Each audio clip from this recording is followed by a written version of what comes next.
to all those who devoted their lives to aviation.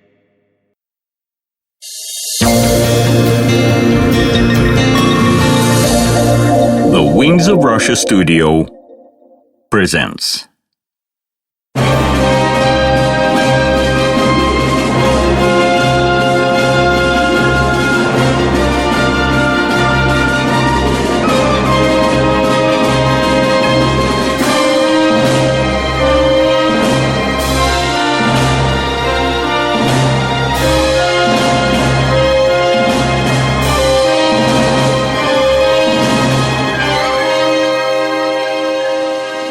Wings of Russia documentary.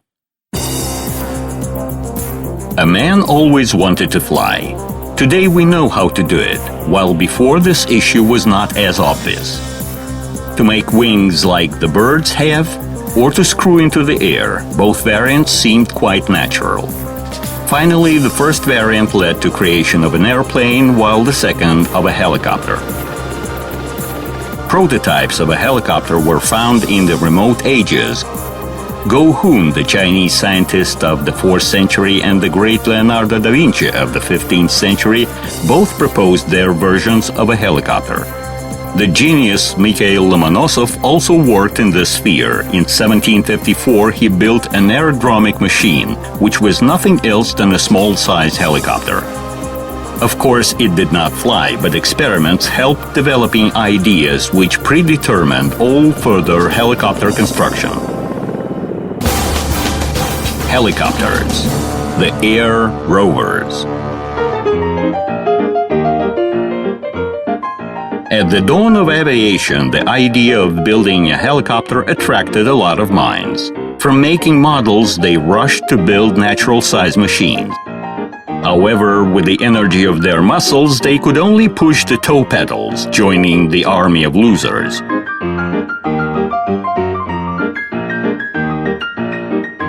Human strength alone was not enough to fly. The steam engine available at that time could not help, since it was too heavy. The first internal combustion engines were heavy either.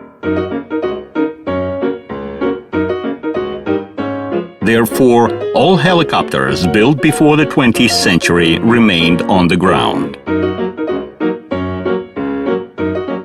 An important event in the helicopter construction history happened on August 24, 1907, when engineer Volumar took off for the first time on a rotary wing machine, which was called the gyroplane. It was designed by a French engineer, Louis Breguet. The gyroplane took off to a height of over a meter and stood there for about a minute. To achieve even such modest results, the machine was made maximum light. It had no controls. Mechanics kept the gyroplane from rolling over. This flight was said to be unmanned, while the first helicopter pilot is deemed to be Paul Cornu, who in autumn of the same 1907 lifted a machine of his own design to a height of 30 centimeters.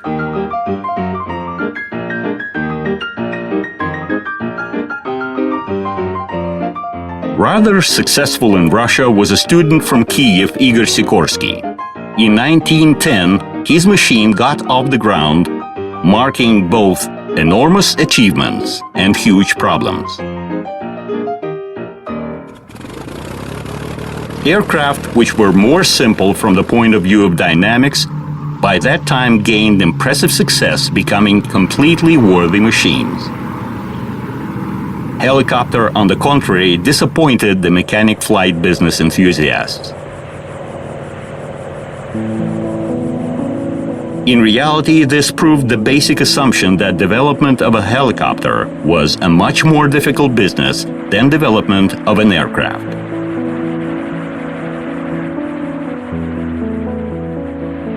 Nevertheless, all the main helicopter layouts were indeed created at the dawn of the 20th century. The first and the most obvious layout was the one with the single rotor. But tests showed that with the winding rotor, the machine itself starts moving in the opposite direction. creation of a tail rotor as solution of the torque reaction problem was offered in 1911 by Boris Yuriev, a student of the Royal Technical School. Since the main rotor was single, the layout was called the single rotor layout.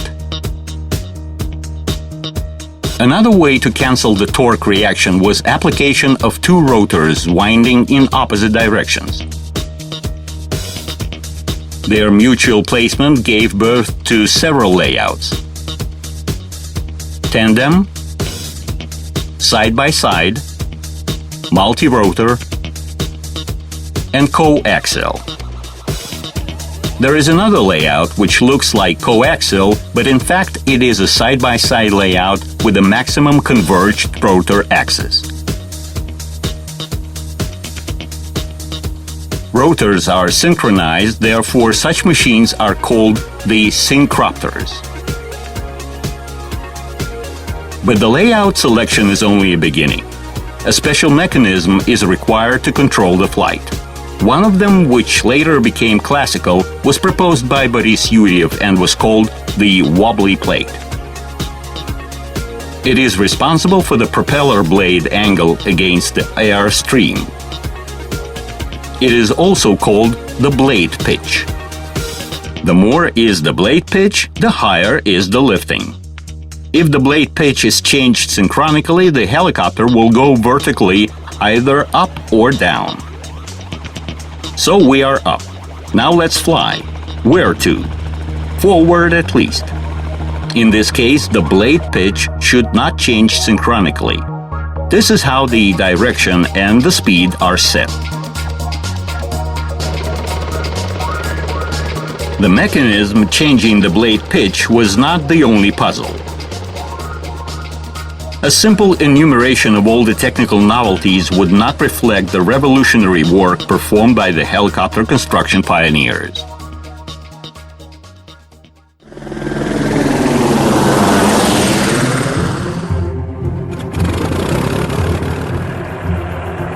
Development of the rotary wing machines promised to resolve the tasks which were beyond any capabilities of the aircraft or air balloons. What's important, a helicopter stopped being an aircraft competitor and became its adequate supplement. All this brought new interest to helicopters. Designers around the world set to resolve complicated and interesting tasks relating to its development. Only in Russia, research in this sphere did not progress. First due to revolution and then to the Civil War. Only in 1929, the first of the USSR rotary wing machine was built by young engineers Nikolai Kamov and Nikolai Skrzhinsky. They were inspired by the works of a Spanish engineer Juan de la Cierva, who in the beginning of the 20s invented an interesting machine, the autogiro, something between an airplane and a helicopter. This machine gets started as an airplane with a propeller engine in front. The other propeller on top, winding under the incoming stream, creates the lift. This mode is called the auto-rotation. Autogiro, unlike the airplane, is not afraid of losing speed and in the event of the engine failure can land safely.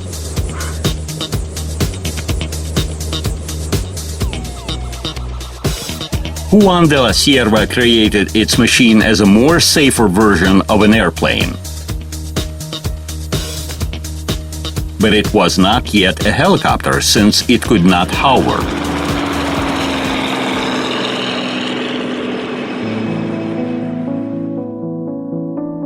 Kamov and Skrzhinsky called their autogiro the Kasker. It was built on the funds of the Aviation Association, but the leading force was enthusiasm of its designers. Kasker took off in 1929, while in 1931 the autogiro topic was seriously taken up by the Tsagi. Under the supervision of Alexei Cheremukhin, there was a group formed to develop special layouts, comprising design team of Vyacheslav Kuznetsov, Kamov, and Skorzhinsky. The theoretical calculations team was headed by Mikhail Mil.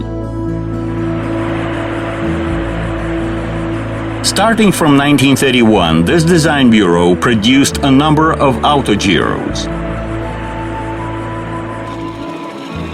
The most renowned was A7, a gigantic dragonfly. It's an autogyro. It can take off and land without taking a run. It can easily land on a flat roof of a building. The autogyro is piloted by Comrade Koshets. Machine had its practical application. In the beginning of 1941, thousands of hectares of the Tianshine Gardens were invaded by pests. Agricultural airplanes could not be used due to narrow valley gorges, while autogyro did not require any takeoff and landing strips.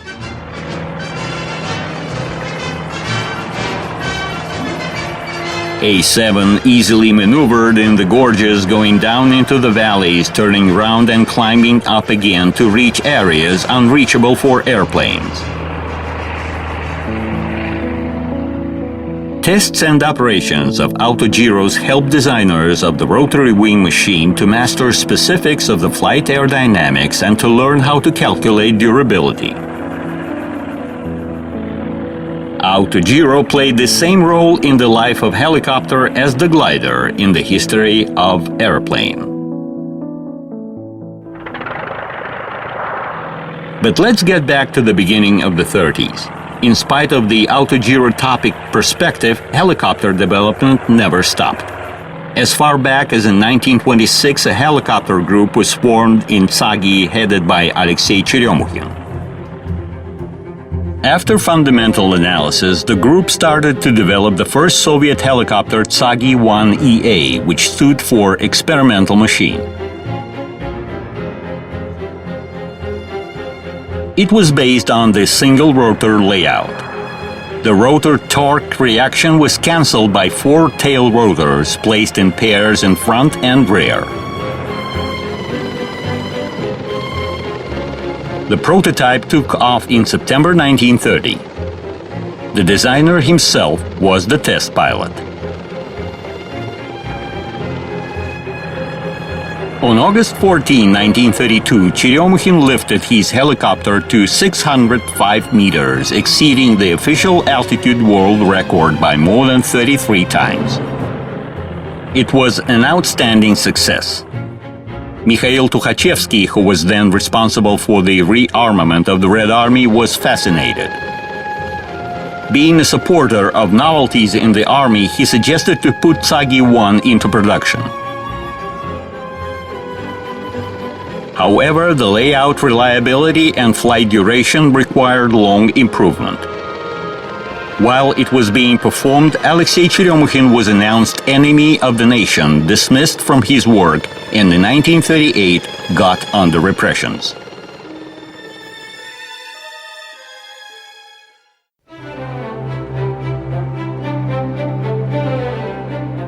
In 1933, all design works in Tsagi on the helicopter topic were headed by young engineer Ivan Baratuhin. The Tsagi-5 helicopter was made under his supervision. It differed from its predecessors by the rotor design. Next machine was Tsagi-11, built in 1936. It was combined layout. Besides the rotor, it had an airplane wing at the end of which there were propellers. This machine was supposed to take off as a helicopter and then fly as an airplane. Such layout was defined as rotor wing. Tests of this machine were not completed.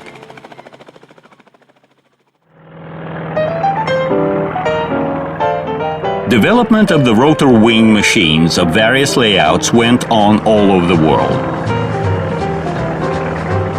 The aviation science and technology progress was adequate for the development of a worthy helicopter. The first helicopters with applicable flight characteristics were the French Breguet d'Oran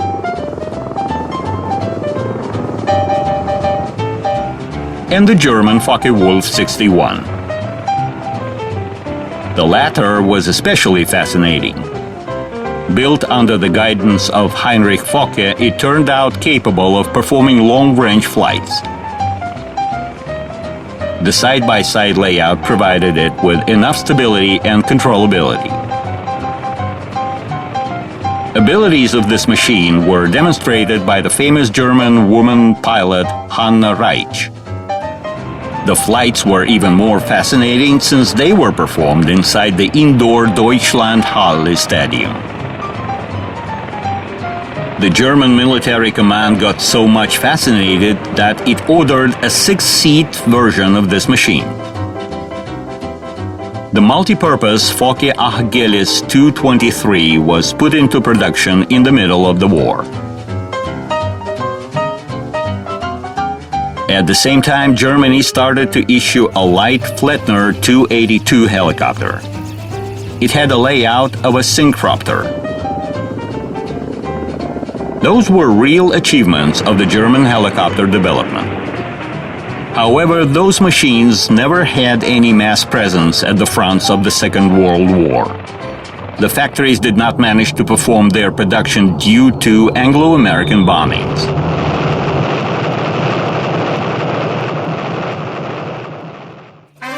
The Russian immigrant aircraft designer Igor Sikorsky gained huge success in the USA in the sphere of the rotor wing machines production.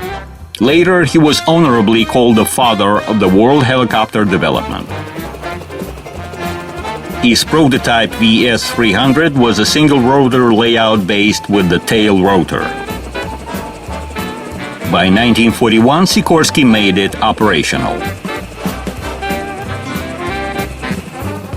The single rotor layout became classical. Over 90% of all helicopters were built upon such a layout.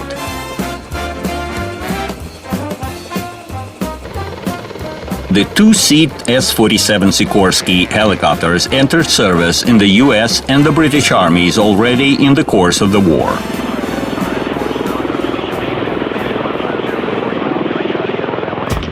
From March 1944, they were utilized for withdrawing the wounded, performing communication, surveillance, units and vessels supply matter.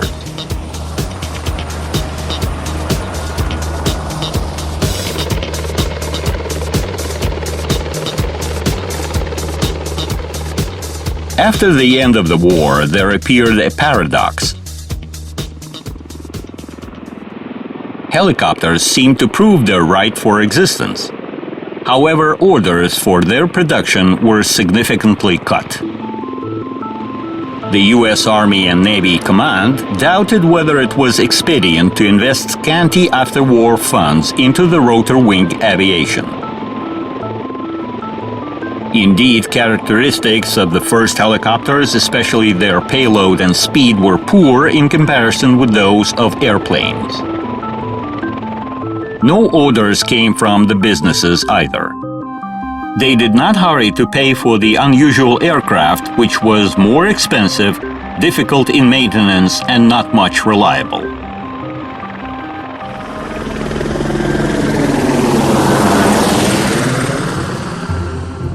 Helicopters' appearance at the fronts of the Second World War did not stay unnoticed in the USSR. Funds were allocated to Ivan Bratuhin's Design Bureau. This design bureau was established before the war in January 1940 and already then managed to build a helicopter called Omega. It was based on the side-by-side layout, the same as of the German Focke-Wulf 61. However, problems discovered at tests were not resolved as successfully as the Germans did. Omega took off in August 1941. Thereafter, the Bratuhin's team was evacuated, then returned back. Then there were problems with the engines. So the designer began to deal with helicopters only by the end of the war. In 1944, Omega-2 took off. In 1945, there came the upgraded G3 artillery spotter version, which turned to be rather successful. Helicopter, a wingless aircraft, designed by the Stalin Prize winner engineer Bratuhin. This aircraft can take off without a run from any spot, a building roof, or a piece of ice. It will have great future in the civil aviation and national economy. The first training air squadron was formed of those machines. Although pilots flew within the limits of the aerodrome at low altitude and minor speed, attitude toward helicopters was ironic and relaxed, and more often suspicious. How this thing could fly without the wing? Wondered pilots coming to fly helicopters after mastering several types of aircraft. But this did not stop Bratuhin. In 1945, his design bureau started to develop a whole series of helicopters of different designations. All of them were based on the same side-by-side layout. Aerodynamics was improved by substituting truss structure for a wing. Different types of fuselage were supposed to be suspended under it depending on the tasks performed. There came different machines one after another. The B-5 passenger machine, the B-9 ambulance, the B-10 airborne surveillance unit, the B-11 liaison version.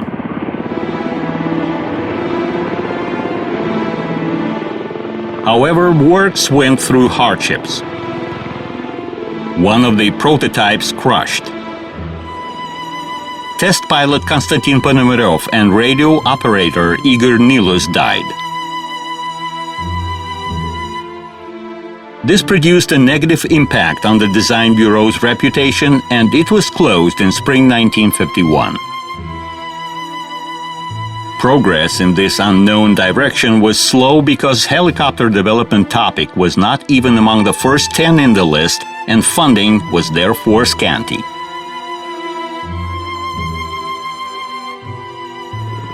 The side-by-side layout chosen by Bratuhin was not simple. It required time and money.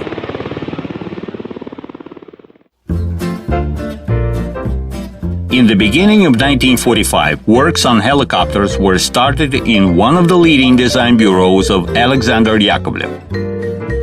The successful wartime designer thought he would manage to cope with helicopters as well. The layout chosen for the prototype machine seemed to be simple, coaxial.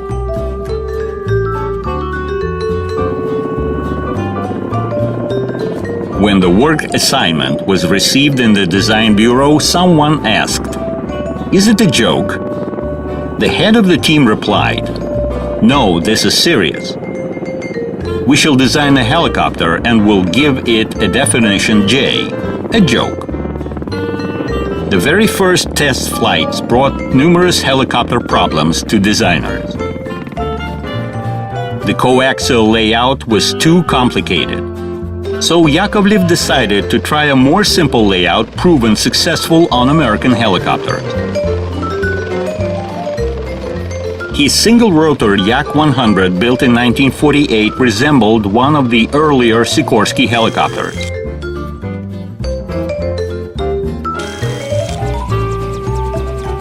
The three-seat machine demonstrated good flight characteristics and was recommended for the combat service.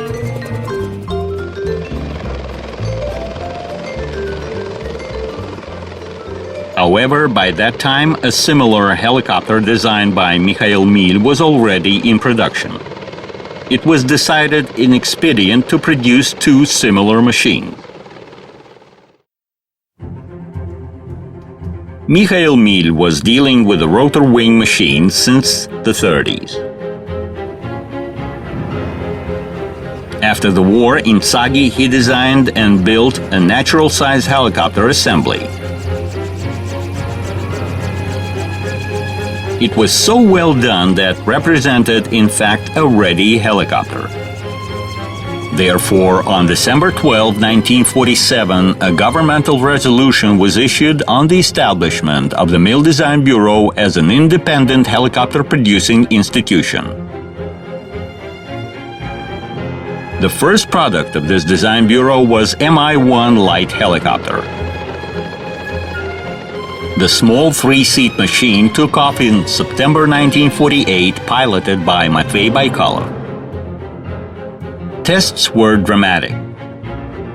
The first two prototypes crushed. While there were no victims in the first accident, in the second, test pilot Baikalov died.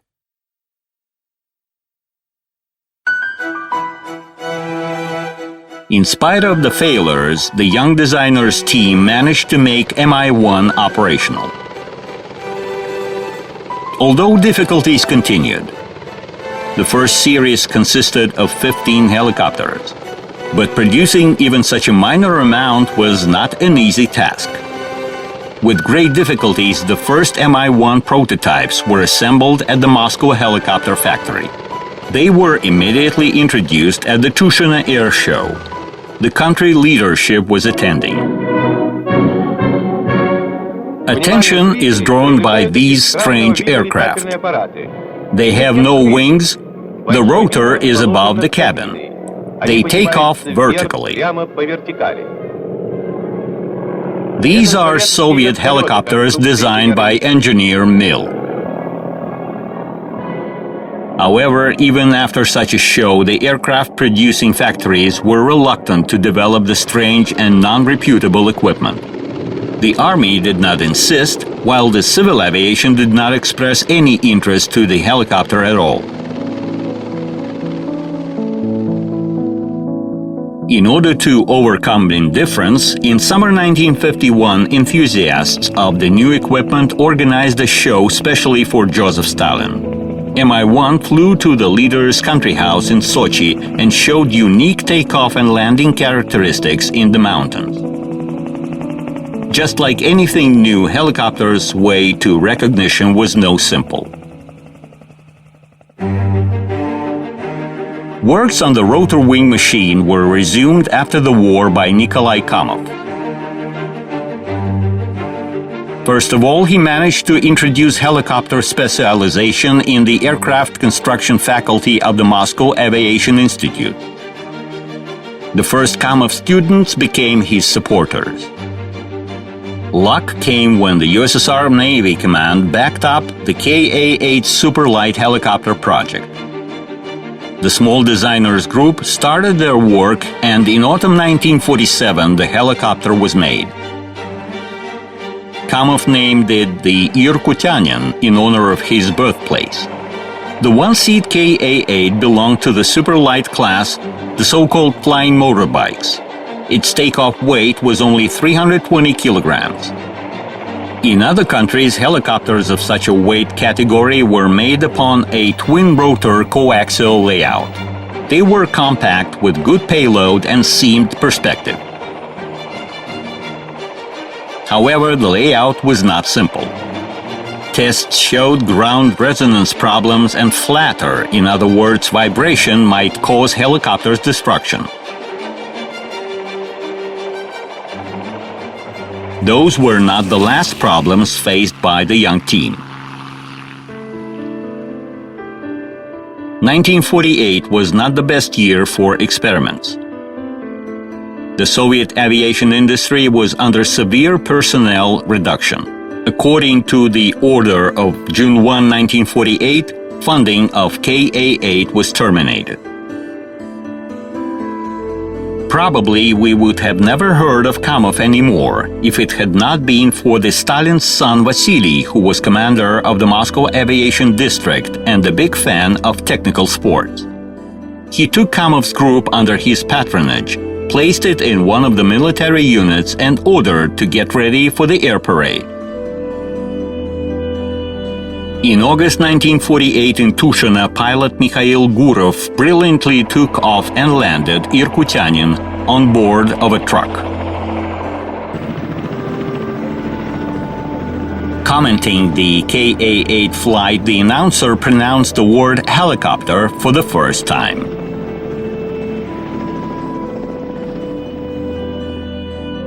In September of the same year, the Kamov Design Bureau was officially established. At first, the team was assigned to develop an improved Ka-10 version on the basis of Ka-8. Its first flight took place in August 1949. Like with Mi-1, not everything went smooth. A catastrophe occurred in which test pilot Mikhail Gurov died. It was the third victim among helicopter test pilots. Helicopters were not easy. Passing tests on ships, Ka-10 did not suit the Navy command. Kamov tried to develop an improved version of the same helicopter. But it was too early to speak of any helicopter's practical application. The main point was that the first machines brought indispensable experience.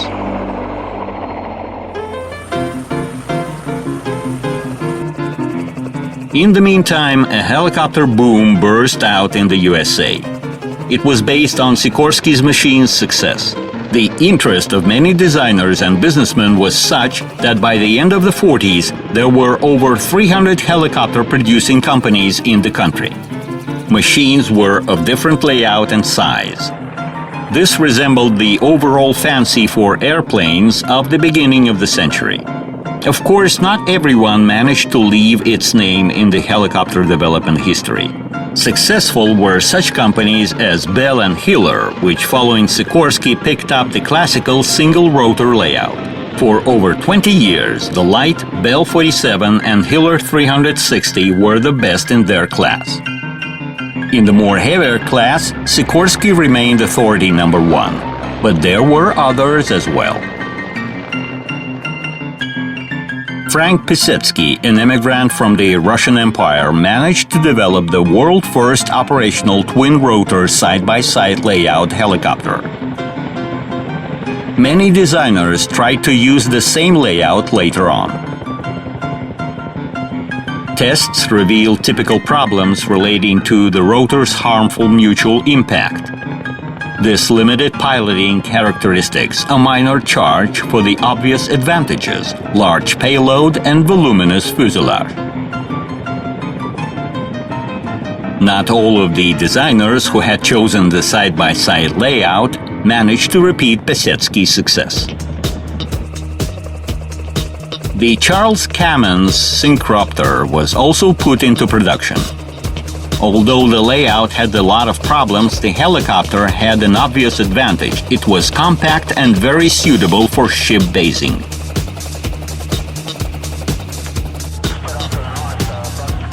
Gradually, American military commanders obtained confidence in helicopters. More and more applications for the rotor wing machines were discovered.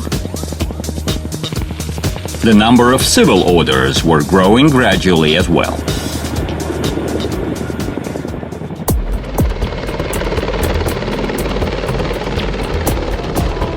The Korean War became a radical test for the American helicopters of the first generation. It was a kind of a huge test range where the Cold War enemies tested their new weapons. Helicopters became one of the Korean War discoveries.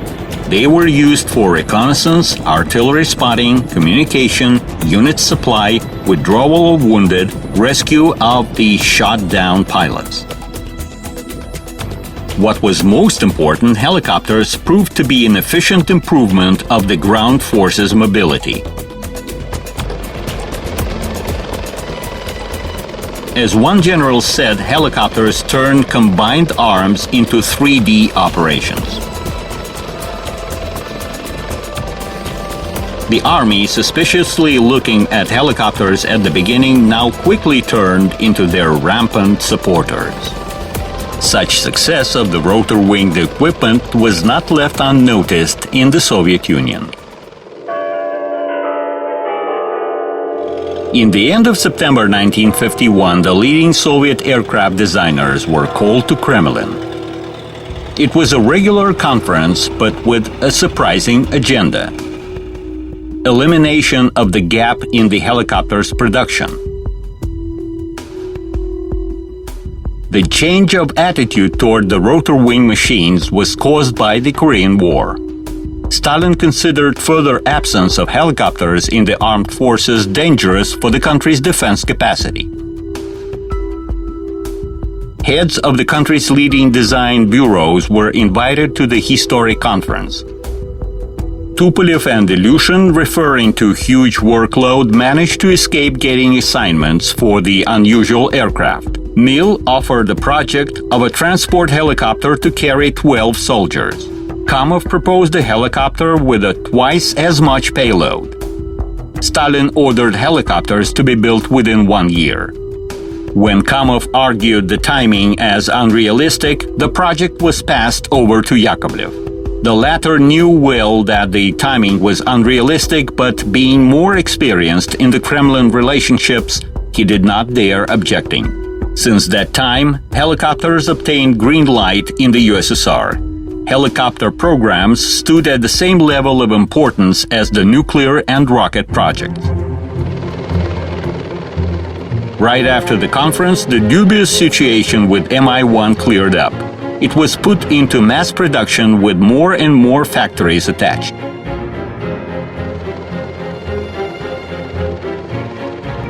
A total of 2,700 Mi-1 were built. Mi-1 operations laid the basis for the Soviet rotor wing aviation. This helicopter was used not only in the army units, but in the air schools and air clubs.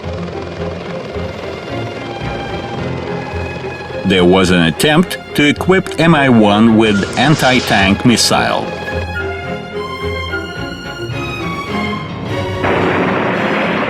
This helicopter was utilized in the civil aviation as well. You can see vineyards of the Crimea. This is Mi-1, an air rover of wide recognition. This time it is an agricultural machine.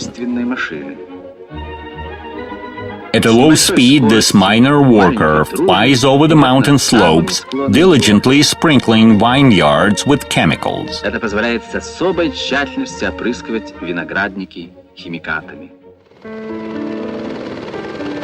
Fishermen could trace whales with the help of helicopters. Flight characteristics of this machine allowed to set 27 world records. In the course of its operation, Mi-1 was continuously modernized. New versions brought new capabilities.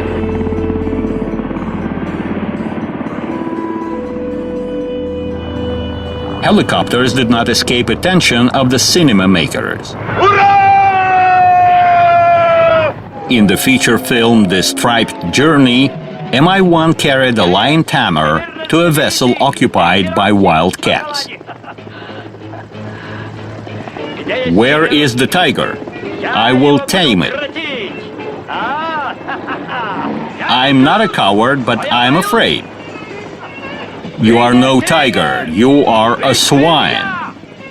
Today we don't see anything unusual in the helicopter shown on the screen, while at that time it was a real curiosity.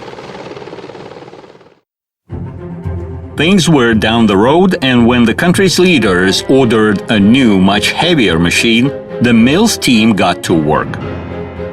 In autumn 1951, the Design Bureau obtained an important production basis at its disposal, the factory in Sokolniki.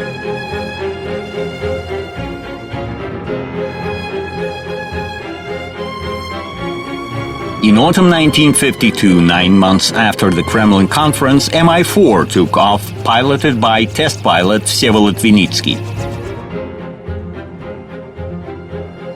The machine's characteristics were even higher than those prescribed in the state assignment. Without completing the tests, the helicopter was put into mass production. These machines are already familiar to the audience. The first helicopter group is led by Colonel Yarofeevsky. Such machines were compared with dragonflies. It must be a rather primitive comparison. The helicopter cabin is spacious enough to accommodate people and different cargoes. A car driver is relaxed, admiring the Moscow landscape. Throughout 12 years of the Mi-4 production, a total of 3,200 machines with over 30 modifications were made. The helicopter proved to be of high demand.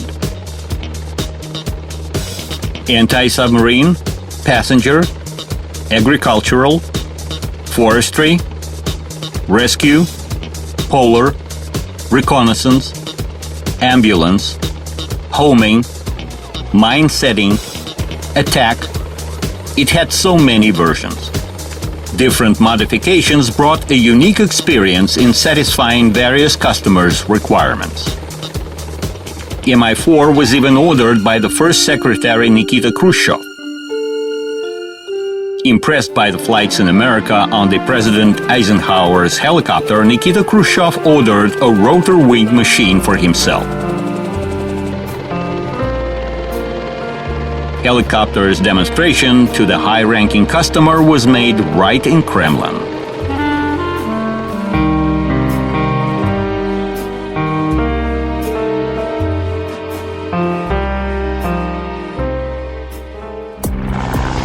The armed Mi-4 became the first Soviet serial firing support helicopter.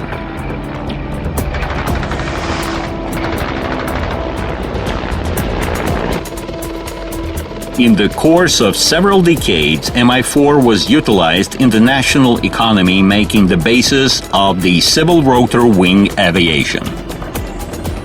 Helicopters delivered geologists to difficult-to-access places, brought supplies to oil fields, worked on numerous construction sites as flying cranes, transported passengers. Work was more than enough. A number of unique experiments were conducted on Mi-4, such as the rotor blades blow-off, which provided for the crew-safe emergency escape.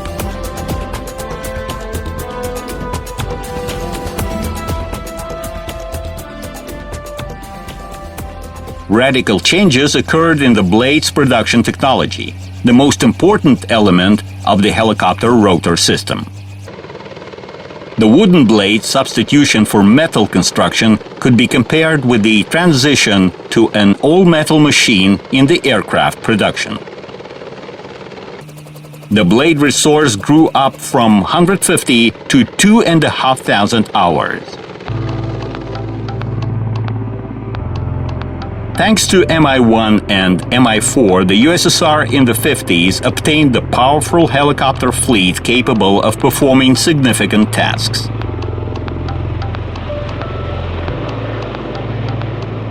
Besides the Soviet Union, the Mil helicopters operated in more than 30 countries of the world.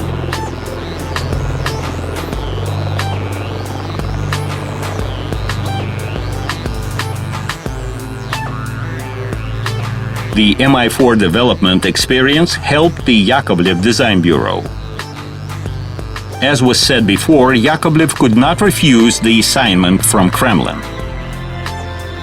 Its heavy assault transportation helicopter was based upon the twin-rotor tandem layout. The helicopter was called Yak-24, and it was regarded as a doubled Mi-4. With practically no changes, the Mi-4 dynamic system was used, including the rotor, the wobbly plate, the main gearbox, and the power plant. Yak-24 had a long, almost square-section fuselage, which gave it a nickname, a flying wagon. The world's largest for its time rotor wing machine could not leave anybody indifferent. Just look how it worked. A helicopter flew its way when it saw a friend in trouble.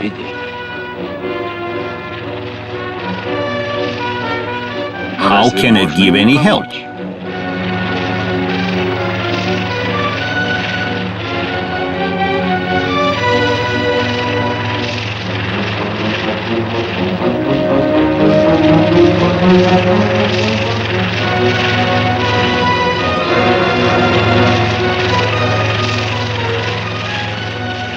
Well, helicopters can do this work Крылатым easy кораблям enough. может такая работа по плечу.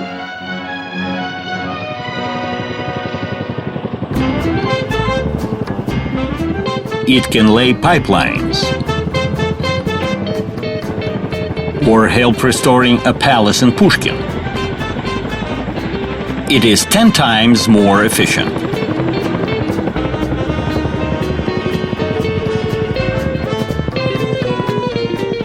This helicopter was used to refuel combat vehicles.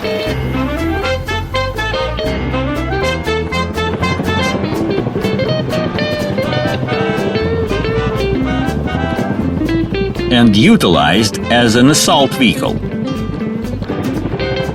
Cannons and cars were easily accommodated inside the wagon.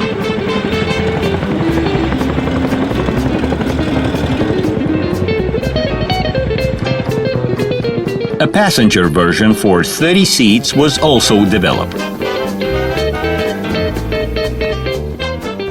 This helicopter holds the first Soviet world record. Pilots Georgy Tinikov and Yegor Milutichev pulled 4 tons to an altitude of 3,000 meters.